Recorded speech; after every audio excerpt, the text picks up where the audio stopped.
growth versus unit economics. I'm very interested in listening to what you guys have to say about it, because this is not something which we discuss every day. So is there like a love-hate relationship between investors and entrepreneurs? How do they arrive at the difficult decisions? So that's what I'm hoping to learn from you guys today. So let's start with how, in your experience, how does it work within the startup ecosystem in terms of entrepreneurs approaching you and uh, how you accept them, how you judge them? So after that initial stage is over, how do you look at the unit economics part of it? Like when you start itself, do you tell them, or do you have a preset idea that this is the profit or this is the growth rate we are expecting? Or do you just take a chance and decide that, okay, let's see how it goes?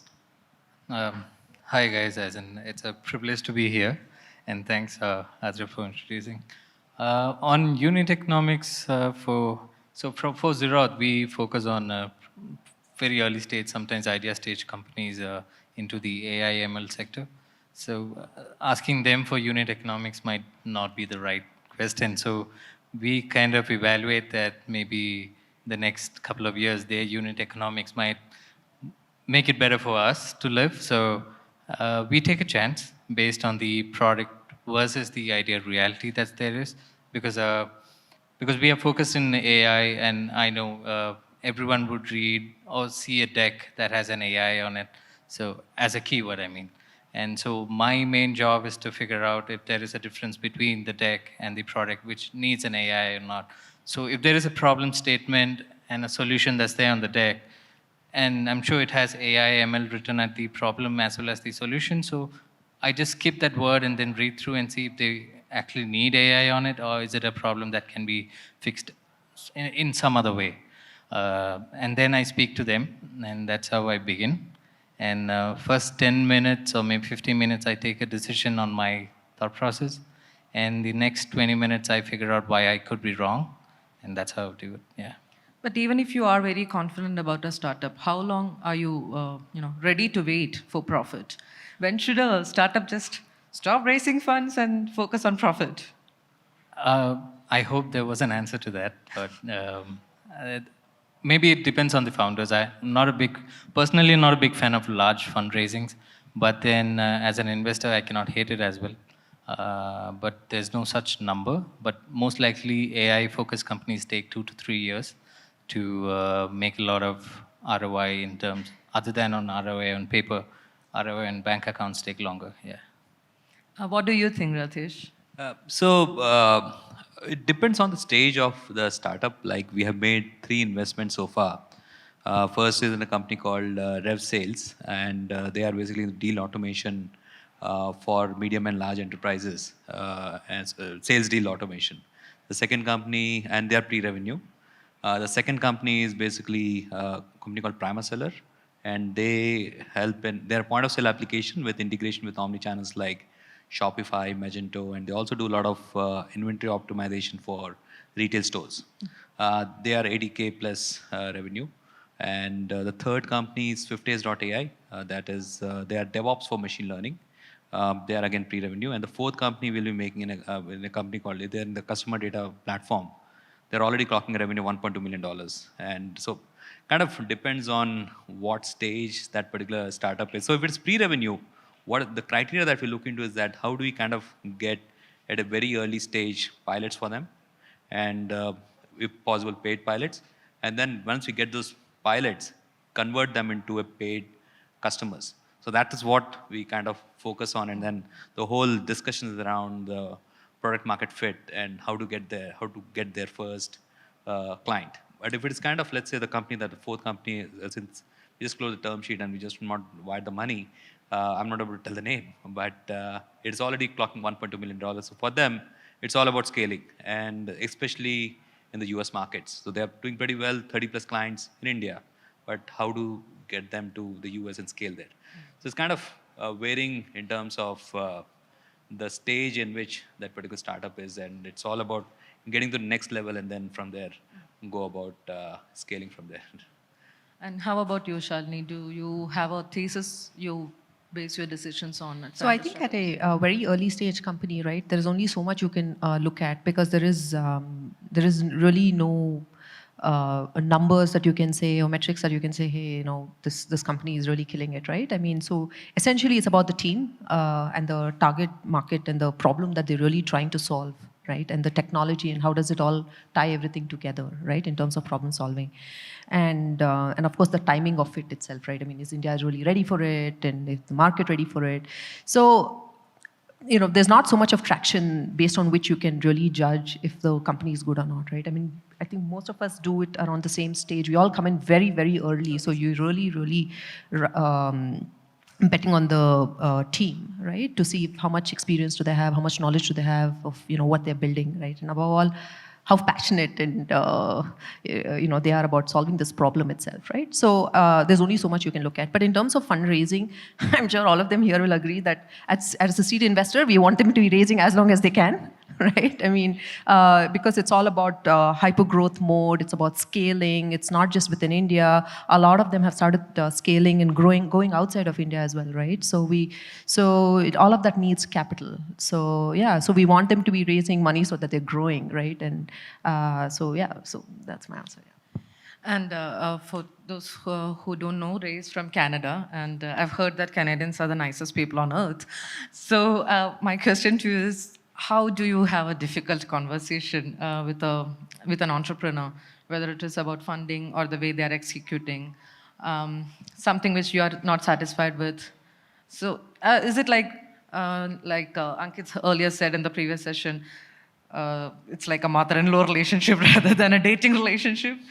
It's like I used to say, it's like being the grandparent instead of the parent, right? Because you can hand back the baby when they're crying to the parents. But yeah, no, I think, so if the question is about how do I handle the difficult conversations, I have a lot of, you know, difficult conversations with companies as I run Techstars first program in India. And you know, just being a mentor sometimes requires you to have really, you know, hard conversations. But I think it's important to have those conversations from a place of caring and empathy. And you know, for me, I think what makes me feel capable of having those conversations with entrepreneurs is that I am an entrepreneur. I built a company. I can kind of, you know, I can empathize with why they are doing what they are doing, and thus be able to look at them in the eyes and tell them why, you know, it's not going to go where they think that it's going to go. So that's kind of how, yeah. Have a few cocktails in between. Have a few cocktails. So since you have been observing the Indian startup ecosystem, and now Techstars has just entered India, how do you look at the ecosystem right now? What are the trends you have observed? Is something very worrying, or is something very exciting and pleasing? Yeah, so I mean, look, it's a very dynamic market.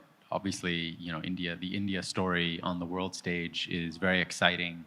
You know, you've got the largest, you know, young population in the world, you know, that's growing, and that is consuming technology and a lot of other things at an increasing pace. So this is the growth story in the world. You know, China's a very different one, and India is one that a lot of other countries can relate to. And you know, I think there's a lot of people out there who don't want to miss the boat on India. So that's the macro level view. You know, kind of being here and having built a company here, you know, I guess it's very relevant to this topic, because a country with this many people requires scalability in any business model, right? And therefore, you can't really not think about unit economics as you build a business, right? So there is a lot of focus on unit economics. I feel like seeing a path to profitability is really a part of a lot of investment decisions that are being made. However, I feel like it comes at the sacrifice of really placing bets on things that are less probable, right? As VCs, I feel like it's our role to really, bet on things that are less proven. And sometimes unit economics don't exist, especially when you're talking about the creation of new markets, right? Markets that don't exist. How are you going to think about unit economics, right? And so I think it's this double-edged sword. We focus very heavily on unit economics because of the mass scale that's required of this particular country, but it comes at the sacrifice of being able to look at true innovation. It's not a lot of deep tech companies get funded in India because of the focus on unit economics by investors. So there's a kind of it's a double-edged sword. And when we talk about unit economics, of course, we have to talk about cash burn. And between B2B and B2C startups itself, there's a lot of difference in how you scale, how you strategize, how you make each and every decision. So you are into B2B startups, Rathesh. Can you tell us how that strategies are different for B2B and B2C when it comes to scaling and how they look at unit economics itself? Yeah, I mean, I can talk about B2B. B2C is not my forte, but if it is B2B, I think the first thing that focuses around creating the MVP. And once you have the MVP, you start getting into conversations into pilots, and then convert those pilots into customers. And so that's basically what the kind of, the focus is all around. In terms of getting the product out, then you basically have to allocate engineers for the product development, and then you need to allocate people for sales. So most of the time it is in the early stages. You normally have a CTO founder who kind of focuses on the product development, and you have another founder who kind of co-founder who focuses on the market and like product development. The product market fit, he looks into that. So that's the kind of how they kind of divide their task, and then just go about raising their revenues from the customer. Right. So that's fundamentally how, and if there's investment comes in, then they expedite the whole process of product development and customer acquisition. Right. And Shalini, since Founder Startups is into B2B and B2C equally, I was wondering how important is the balance between customer acquisition costs and the lifetime value of a customer in between B2B and B2C? I think LTV is important at any given time for any business, right? And since he covered B2B already, right? So once you have a customer who's using your software or product, once he's in for the long time, right? It's not like there's several replaceable platforms, and there's also cost to shifting platforms and technologies, right? But as opposed to B2C, well, I mean, again, it depends. Are we talking about content companies here, or are we talking about e-commerce companies? It's different, right? I mean, but if you think of content companies, for example, if you're consuming content, there's so many, right? Customer loyalty is so hard to get, right? So obviously you're spending more money, right? So if you're talking about LTV, I think in B2B businesses it is way higher because of the cost that's associated for switching. But there is a very low cost associated in terms of switching costs, right? So that's why you don't, between an Ola and Uber, right? I mean, you take wherever you're getting the fastest, right? So yeah, I think that's fine. Just to add to Shalini, basically the behavior of a sale of a B2B software is that the customer is going to use it for the loyalty is much higher with that as yeah. opposed to a B2C. So that's why it's tougher. So you burn more as well. Right. And Sachin, I was thinking you have a global view in terms of AI. So we always take pride that Indian startups are going abroad. They are making a name globally. But for the early stage startups at least, taking their brand global is not an easy task at least. So what are the prerequisites which you would recommend? Like what are the best practices they should follow? So there are a few things that we tell our own startups. So we also did our first India batch last 3 months ago. So what we tell them is the fact that there are countries that are similar to Indian ecosystem. The way the business runs in certain countries are similar to what happens here. So those are the markets where you can do a research faster, but may not be the money-making ones. But there are definitely countries, like for example, if there's a B2b AI company that does smart surveillance.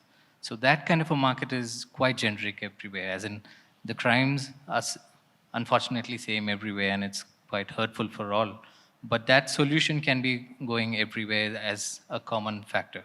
So there is no such market research as important for them because it will be similar. But for the companies that do not have similar markets, I would suggest that they do not take that plunge in the early stage, but just wait a bit before. Most of the companies should first work on their market to find out the early mistakes rather than going somewhere new and figuring out how to survive. But global markets are an option, yes. Would you like to share your thoughts on the same?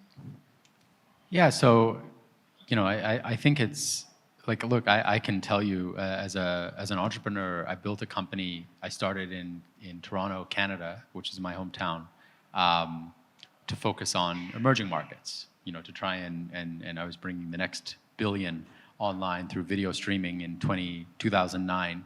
And, I tried to build a company that was going to focus on markets like India out of Canada. And that did not work. I think it from a funding perspective, investors want to be able to understand the market that you're entering. And nobody in Canada in 2009 understood enough about India to write a check, right? So I had no choice but to actually move to where my market was to raise the money. I think a number of factors drive the decision of where you're going to get your customers, and part of it is where you're going to raise your money, right? I think it also, and then there's some other kind of side branches we can take in terms of the value that your product will have in a market.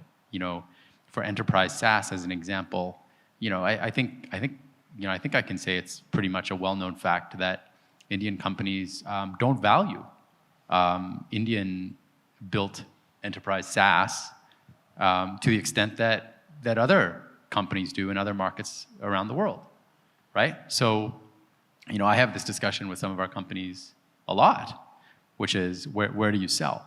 And ultimately, I think you want to prove something. It's easier to pick up the phone and get in front of a customer when they're across the street or in your city. So I think that is a place that it's always good to focus on first, but you may not stay there very long, depending on the customer and where the value is felt in the product you're building. Also, since we have a few entrepreneurs in the crowd, I have to ask this very important question. Can you give some tips to entrepreneurs for managing their investor relationships effectively? Maybe ladies first. Shalini, you want to go first? You mean, how can they get more out of the investor? I mean, what do you mean? Effective management, of course, it includes maybe getting more, but also about, as we said, the difficult conversations. Then there is questions of acquisition or merger or... So at least in early stage, right, I think it's very important to choose the kind of partner that you want to work with. I think it starts from there.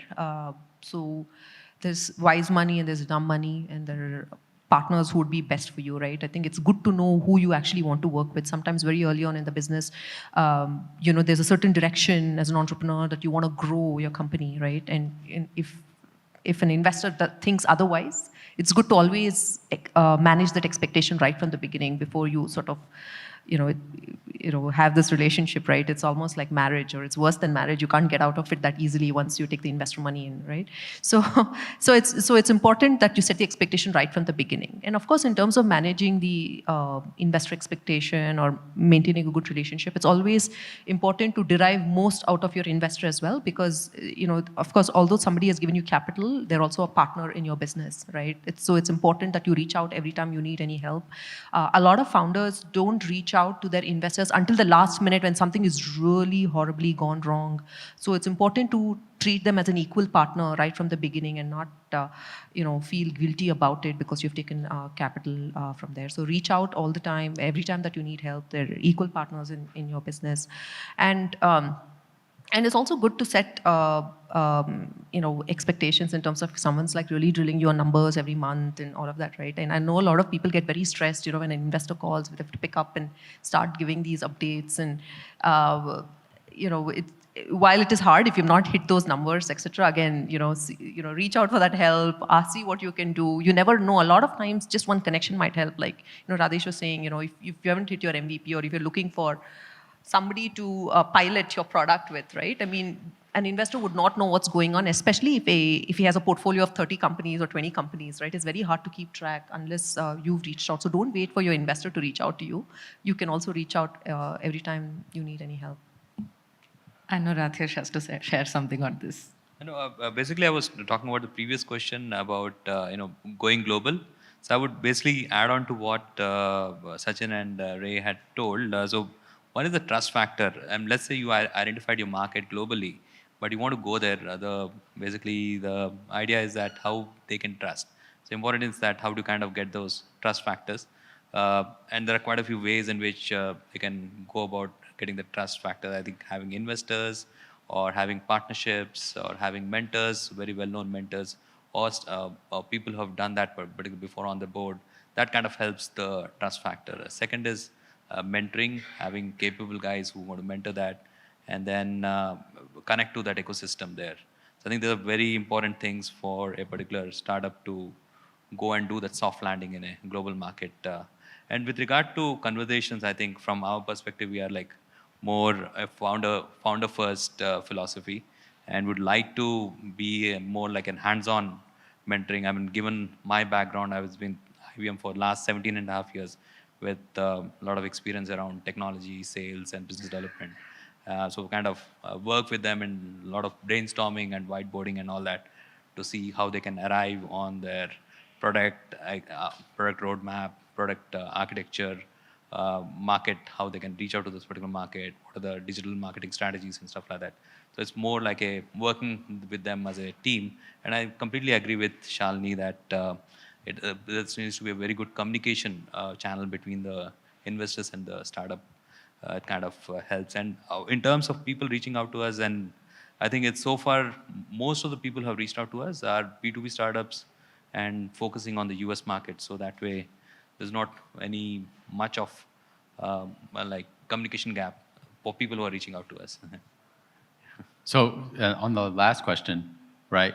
Think of I don't know if any. I think some of you must be married, right? So if you don't communicate with your partner, right?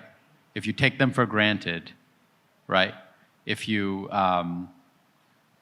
you basically just assume they're going to just keep cooking or cleaning or just doing things without any anything in return, right? How are they going to feel, right? It's the same thing. I think you have an investor, they're a partner. You need to honor that relationship, whether that means communication through monthly updates or quarterly updates. You don't want to take them for granted that, hey, you've invested in my company. Thank you. I'll talk to you in a year. No, you want to honor that relationship. At the end of the day, these are human relationships. These are people, right? So I think kind of going into any partnership, whether it be personal or business, I think you really got to honor the other person and that's just a respect thing. That's a new perspective for me because all this time I thought that young entrepreneurs remain single because they don't have time for dating. But this is throwing a completely new light on it. But coming back to the investor relationship, so Sachin, I wanted to know from you, how important is that personality match or mismatch between an investor and entrepreneur? I think it is something that's very important to have a good match. Like you said, it's a relationship, and sometimes you might fight, but don't always see the investor, male or female, to be someone who just giving you money in the bank. Each one of them have their own skill set. Some of us would have tried in the past for the failed startup that we did. So there are some takeaways that we have seen already, which could be or could be not of your help. That's your part. But communication does help, and personality match, so that when you sit across table, you don't feel any one of us is superior in a certain topic or not. It should be on the same level. It's as good as talking to your, I don't know, like he said, a partner is a good term to say rather than investor. An investor is also your first or maybe one of the stage customer that is coming on board. You would like him also to be your customer. So mutual respect, and it goes for us as well as investors. We also need to give due respect because the younger, I mean, I'm not that old to call the younger founders, but the founders who come in with new ideas will have more knowledge than maybe I never did a product on it, and they could teach me a few things and I could teach them as well. So that relationship is very important.